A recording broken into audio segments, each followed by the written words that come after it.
যুক্তরাষ্ট্রের পাল্টা শুল্ক কার্যকরের পর যেন ঘুরে দাঁড়ানোর সুবর্ণ সুযোগ এসে গেছে বাংলাদেশের তৈরি পোশাক খাতের সামনে। একদিকে ভারতের পণ্যে চাপানো বাড়তি শুল্ক, অন্যদিকে চীনের উপর কঠোর অর্থনৈতিক বিধিনিষেধ। এই দুইয়ের ফাঁকে এখন নতুন করে আলো ছড়াতে যাচ্ছে বাংলাদেশের পোশাক শিল্প।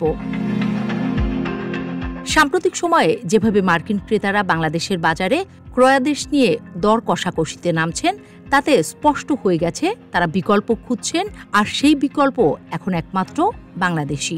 চীনে ৩০%, ভারতে ২৫% থেকে শুরু করে ৫০% পর্যন্ত শুল্ক চাপিয়ে দেয় অনেক ব্র্যান্ডই তাদের উৎপাদন সরিয়ে আনতে চাচ্ছে বাংলাদেশে। করোনার সময় বাংলাদেশের পোশাক খাত বড় ধাক্কা খায়।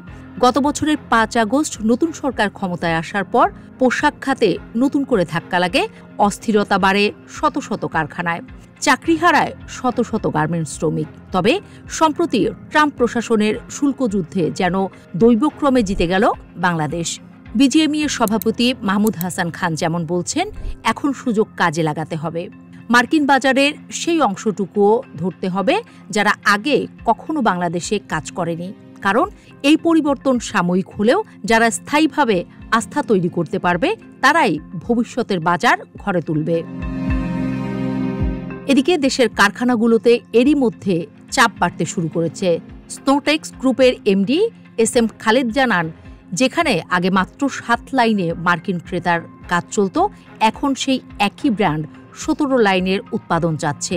এটা যে কেবল কাজের পরিমাণ বাড়ছে তাই নয়, এটা একটা আস্থার প্রকাশও। চীন ও ভিয়েতনাম থেকে সরিয়ে আনছে বলে এত বড় পরিসরে বাংলাদেশকে কাজে লাগাতে চাইছে তারা।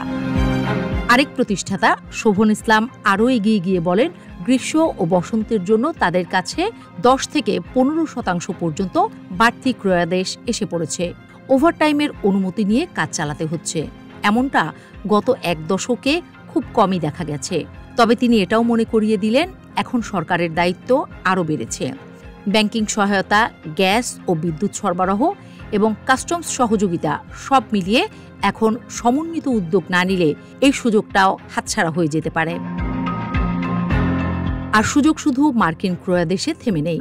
চীনা বিনিয়োগকারীরাও এখন বাংলাদেশে কারখানা করতে আগ্রহী হয়ে উঠেছে। হান্ডা ও খাইশি, এই দুটি কোম্পানি ইতিমধ্যে চট্টগ্রামের বেবজা অর্থনৈতিক অঞ্চলে $৪ কোটিরও বেশি বিনিয়োগের চুক্তি সেরে ফেলেছে।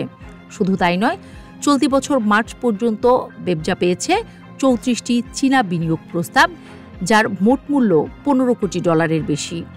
এত বিপুল বিনিয়োগ, আরও নতুন শিল্প কারখানা মানেই হচ্ছে আরও কর্মসংস্থান, আরও রপ্তানি আয় এবং আরও বেশি আন্তর্জাতিক আগ্রহ। বিকেএমইএর সভাপতি মোহাম্মদ হাতেম বললেন, এই বিনিয়োগ শুধু মেশিনে নয়, সঙ্গে করে নিয়ে আসবে আন্তর্জাতিক ক্রেতাও। এটাই হতে যাচ্ছে গেম চেঞ্জার। তবে তিনি যেমনটি বললেন, শুল্ক সুবিধা থাকলেও উৎপাদন সক্ষমতা ধরে রাখতে হলে অবকাঠামোগত চ্যালেঞ্জগুলো দূর করতে হবে এখনই। সব মিলিয়ে বলা যায়, দীর্ঘ সময় ধরে চাপে থাকা পোশাক খাতের জন্য এখন যেন নতুন সূর্যোদয়ের সময়। আন্তর্জাতিক বাণিজ্য যুদ্ধের ছায়ায় দাঁড়িয়ে বাংলাদেশ পেয়েছে এক বিশাল সম্ভাবনার দরজা। এখন প্রয়োজন কেবল সাহসের সঙ্গে এগিয়ে যাওয়া, কারণ এই মুহূর্তে বাংলাদেশ কেবল পোশাক রপ্তানিকারক না, এখন সে হয়ে উঠতে চলেছে বিশ্ববাজারের নির্ভরযোগ্য ভূমিতে।